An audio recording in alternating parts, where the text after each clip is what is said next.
নমস্কার শ্রোতা বন্ধুরা, সন্ধ্যায় গল্পের আসর ইউটিউব চ্যানেলে তোমাদের সবাইকে স্বাগত। আজকের গল্প বেলা শেষে, কলমে ববিতারা। প্রণয় পারমিতাকে নিয়ে যখন বাসায় প্রবেশ করলো তখন মধ্যরাত। এত রাতে বাবার ঘুম ভাঙাতে ইচ্ছে করলো না।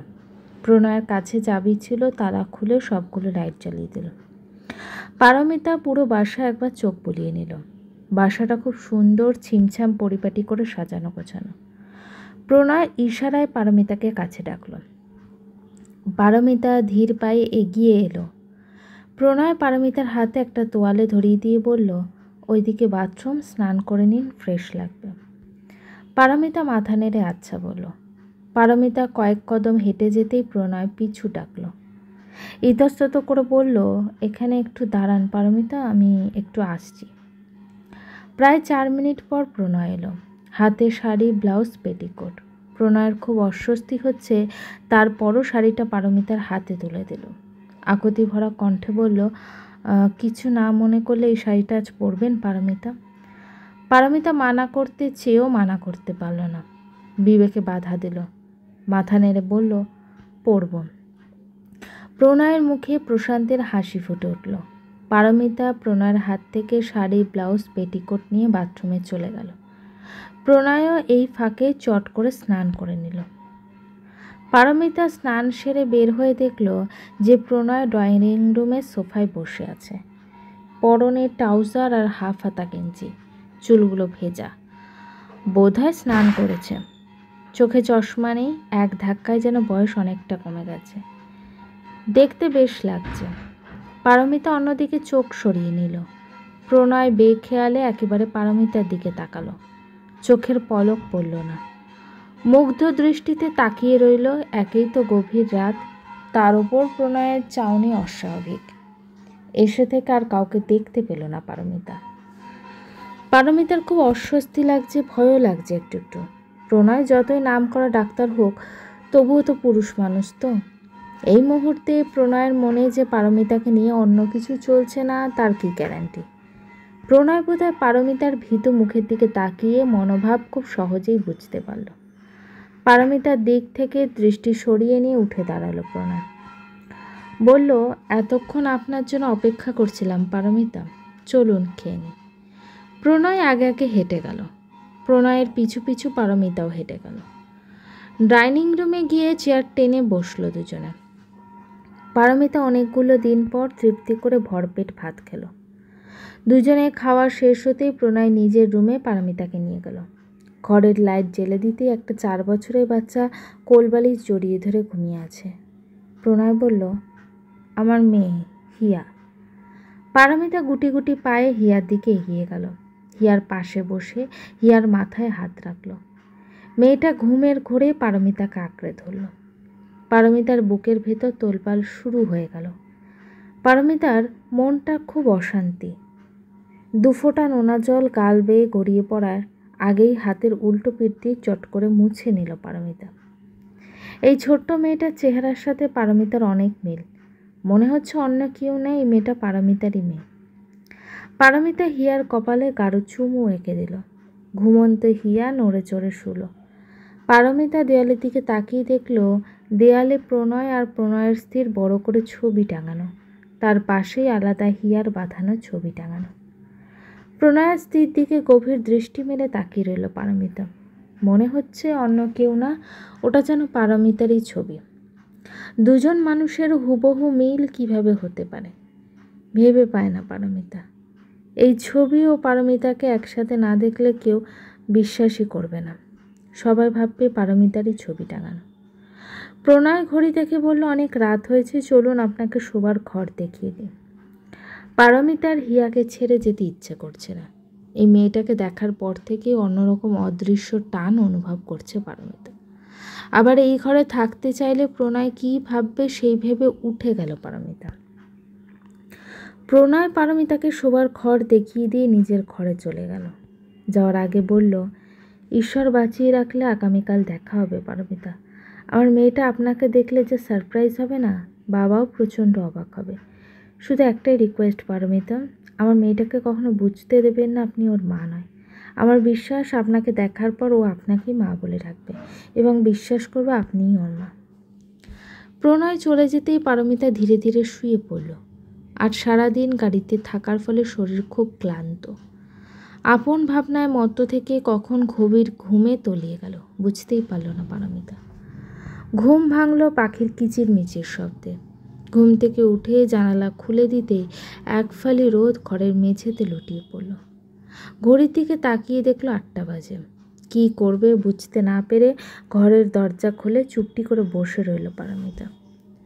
ছোট্ট হিয়ার ঘুম ভাঙতেই বাবাকে দেখে হেসে ফেলল। বাবার গলা জড়িয়ে ধরে কপালে চুমু খেল। বলল, গুড মর্নিং পাপা। প্রণয় আদর করে হিয়ার গাল দুটো আলতো হাতে টেনে দিল। বলল, মর্নিং মা, তোমার জন্য অনেক বড় একটা সারপ্রাইজ আছে। কি সারপ্রাইজ পাপা? বলবো না, দেখাবো। তার আগে চটজলদি ফ্রেশ হয়ে নাও, সারপ্রাইজ দেখে আবার খুশিতে কেঁদে ফেলো না মা। ওকে পাপা। প্রণয় হিয়াকে কোলে নিয়ে গেল পারমিতার ঘরে। যাওয়ার আগে হিয়ার চোখ দুটো আলতো হাতে চেপে ধরল। পারমিতার মুখোমুখি দাঁড়িয়ে আস্তে করে হিয়ার চোখ থেকে হাত সরিয়ে নিল প্রণয়। ছোট্ট হিয়া জীবনে প্রথমবার মাকে সশরীরে দেখে স্তব্ধ হয়ে গেল। মাকে এত কাছ থেকে দেখে হাউমাউ করে কেঁদে ফেলল। বাবার কোল থেকে নেমে গিয়ে পারমিতার এক হাতে টেনে ধরল হিয়া। পারমিতা নিচু হয়ে হিয়ার সামনে বসতেই হিয়া ঝাঁপিয়ে পড়ল পারমিতার গায়ে। পারমিতার গলা 2 হাতে জড়িয়ে ধরে ব্যাকুল হয়ে কাঁদছে মেয়েটা। হিয়ার কান্না দেখে পারমিতাও কেঁদে ফেলল। প্রণয় মেয়ের মাথায় হাত বুলিয়ে দিয়ে অনেক বোঝালো যে হিয়ার কান্না একটু থেমে এলো। বলল, মা কেন এতগুলো দিন আমাদের কাছ থেকে দূরে ছিল? আমি পাপা কত কষ্ট পেয়েছি জানো? হিয়ার কণ্ঠে মা ডাক শুনে জীবনে প্রথমবারের মতো পারমিতার নারী সত্তা পরিপূর্ণ হলো আজ। মনে হলো এ মেয়ে অন্য কারো না, পারমিতার মেয়ে, সত্যিকারের মেয়ে। হিয়াকে আঁকড়ে ধরল পারমিতা। বলল, মা আর কখনো তোমাকে ছেড়ে যাবে না হিয়া। তোমার থেকে দূরে থেকেও আমি কি কম কষ্ট পেয়েছি? তোমার বাবা যদি আরও আগে আমাকে তোমার কাছে নিয়ে আসতো তাহলে আমরা কেউই কষ্ট পেতাম না। সব দোষ তোমার বাবার।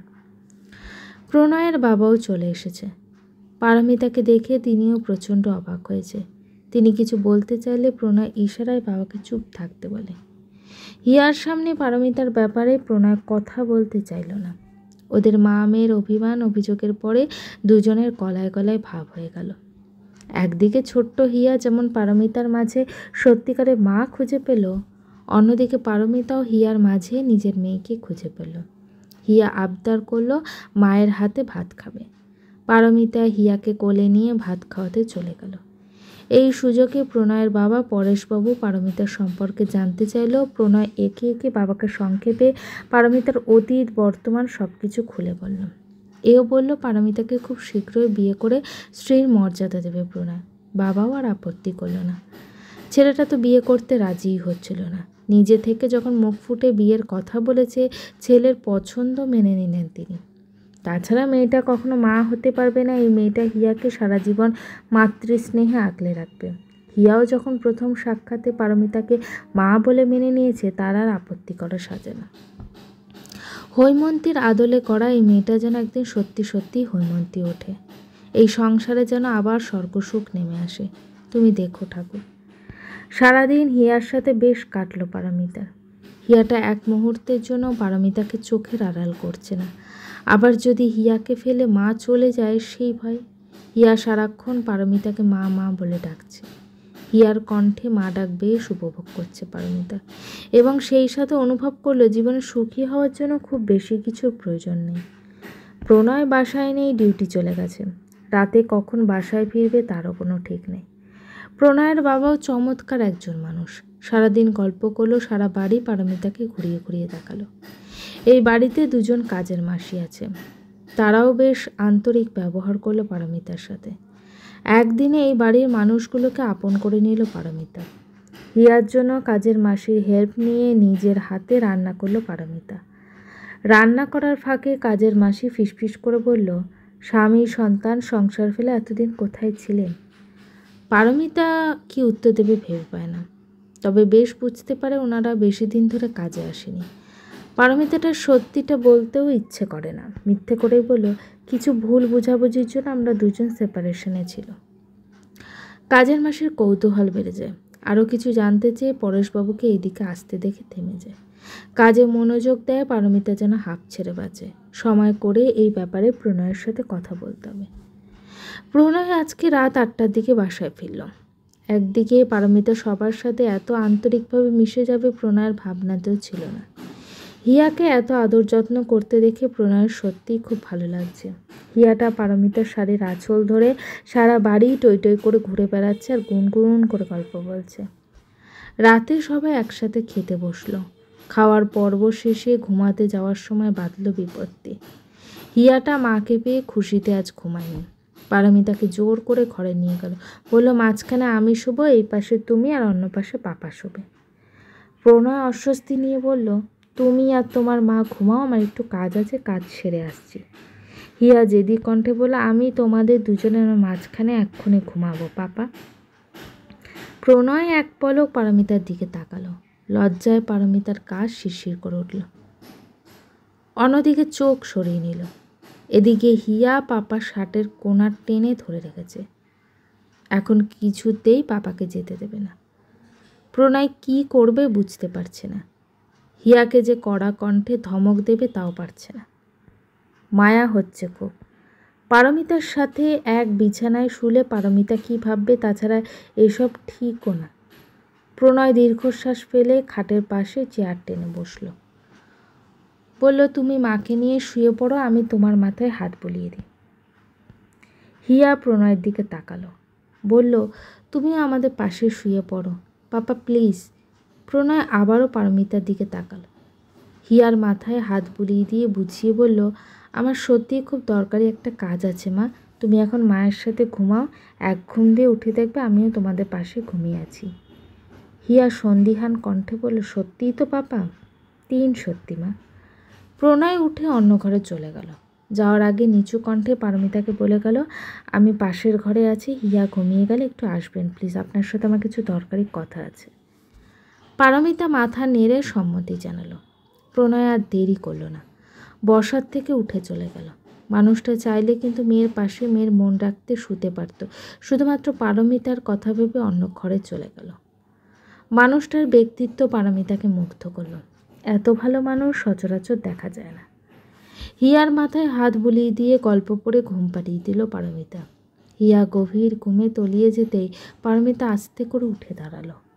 শাড়ির আঁচল ঠিকঠাক করতে করতে পাশের ঘরের দরজার সামনে দাঁড়িয়ে নক করল। নিচু কণ্ঠে বলল, আসবো? প্রণয় যেন অপেক্ষাতেই ছিল। উঁচু কণ্ঠে বলল, আসুন প্লিজ।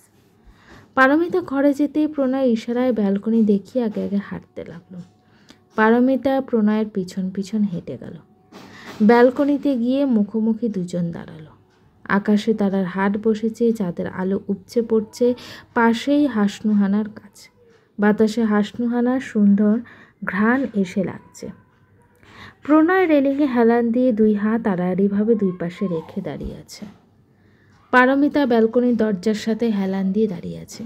দৃষ্টি আকাশের অর্ধ ডুবন্ত চাঁদের দিকে স্থির। প্রণয় কেশে গলা পরিষ্কার করে নিল। গাঢ় কণ্ঠে বলল, পারমিতা। পারমিতা কিঞ্চিত কেঁপে উঠল। এক পলক প্রণয়ের চোখের দিকে তাকালো। খুব অল্প সময়ের জন্য দুজনের দৃষ্টি বিনিময় হলো। ঠিক তখনই আচমকা ঝড়ো বাতাস উঠে এলো। বাতাসের তীব্রতায় ধুলোবালি উঠছে। পারমিতা চোখ বুজে ফেলল। খোপা বাঁধা চুলগুলো সারা পিঠময় ছড়িয়ে পড়ল। এলোমেলো চুলের ঝাপটায় চোখ মুখ ঢেকে গেল। পারমিতা বেসামাল হয়ে চুলগুলো আয়ত্তে আনার চেষ্টা করেও ব্যর্থ হয়ে হাল ছেড়ে দিল। প্রণয় মুগ্ধ দৃষ্টিতে পারমিতার দিকে তাকিয়ে আছে। এই মুহূর্তে পারমিতার চেহারার আদলে করা হৈমন্তীকে শক্ত করে জড়িয়ে ধরে বুকের ভেতরে পিষে ফেলতে ইচ্ছে করছে খুব। বুকের ভেতর তোলপাড়, মনটা খুব অশান্ত।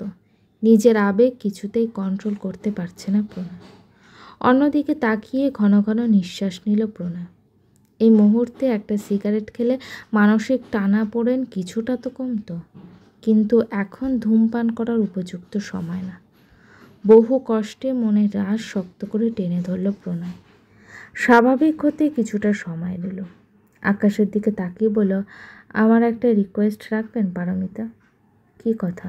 প্রণয় দৃঢ় কণ্ঠে বলল, আমি আপনাকে বিয়ে করতে চাই পারমিতা। পারমিতার বুকের ভেতর মৃদু কম্পন অনুভব হলো। চোখ তুলে তাকালো প্রণয়ের দিকে, নিচু কণ্ঠে বলল, আমি কখনো মা হতে পারবো না। প্রণয় যেন আরেকটু সাহস পেল, বলে, আপনি আমার হিয়ার মা হয়ে থাকবেন। জন্মের পর থেকে আমার মেয়েটা তো কখনো মায়ের আদর, স্নেহ, ভালোবাসা পায়নি। আমিও সারাদিন ব্যস্ত থাকি, আপনাকে আমি কখনো কোনো কিছুর অভাব অনুভব করতে দেবো না, প্রমিস। বিনিময়ে শুধু আমার মেয়েটাকে একটু মাতৃস্নেহে বড় করবেন। অনিরুদ্ধকে ভালোবেসে বিয়ে করার পর চরমভাবে ঠকে গিয়ে না বিয়ের প্রতি আর আগ্রহ কাজ করে না। বিয়ের প্রতি বৃত্তৃষ্ণা আর ভীতি এসে গেছে। কোনো পুরুষ মানুষকেও আর মন থেকে বিশ্বাস হয় না। সেই ভীতি থেকে পারমিতা বলল, হিয়াকে মাতৃস্নেহে বড় করার জন্য কি আপনাকে বিয়ে করতেই হবে? মানে বিয়ে না করে কি হিয়ার দায়িত্ব নিতে পারবো না আমি? প্রণয় দীর্ঘশ্বাস ফেলল, বলল, সে আপনি অবশ্যই পারেন, তবে হিয়াটা রোজ রাতে বায়না করবে আমরা দুজন যেন ওর পাশে শুয়ে থাকি। একদিন 2 পাশ কাটিয়ে গেলেও প্রতিদিন তো পারবো না। তাছাড়া হিয়া যেহেতু আপনাকে মা বলে মেনে নিয়েছে, আমাদের দুজনকে সবসময় দূরে দূরে থাকতে দেখলে ওর ছোট্ট মনে প্রভাব পড়বে। হয়তো একসময় বুঝেও ফেলবে যে আমরা দুজন স্বামী স্ত্রী নই। যদি কখনো বুঝে ফেলে, ও মানসিকভাবে প্রচণ্ড ভেঙে পড়বে, আমাকে ভুল বুঝবে। হয়তো সামান্য একটা ভুলের জন্য আমাদের বাবা মেয়ের মাঝখানে বিশাল দূরত্ব তৈরি হয়ে যাবে। এই দূরত্বটাই আমি মানতে পারবো না পারমিতা। তাছাড়া আপনাকে বিয়ে করে আমাদের সম্পর্কের বৈধতা দিতে চাইছি। একসঙ্গে থাকতে থাকতে কখনো যদি আমাদের মাঝে কিছু হয়ে যায়, আমরা যেন কেউ অনুশোচনা না করেই পাপবোধ না হয়। এখনই উত্তরটা জানাতে হবে না আপনাকে। সময় নিন, ভাবুন, ভেবেচিন্তে আপনার সিদ্ধান্ত আমাকে জানাবেন। অনেক রাত হলো, এবার হিয়ার কাছে যান, ঘুমিয়ে পড়ুন। শুভরাত্রি। গল্পটি কেমন লাগলো অবশ্যই কমেন্ট করে জানিও। আর আমার চ্যানেলে গল্পগুলো যদি তোমাদের ভালো লেগে থাকে, চ্যানেলটিকে সাবস্ক্রাইব করে পাশে দেখো। গল্পের পরবর্তী অংশ খুব শীঘ্রই আসছে।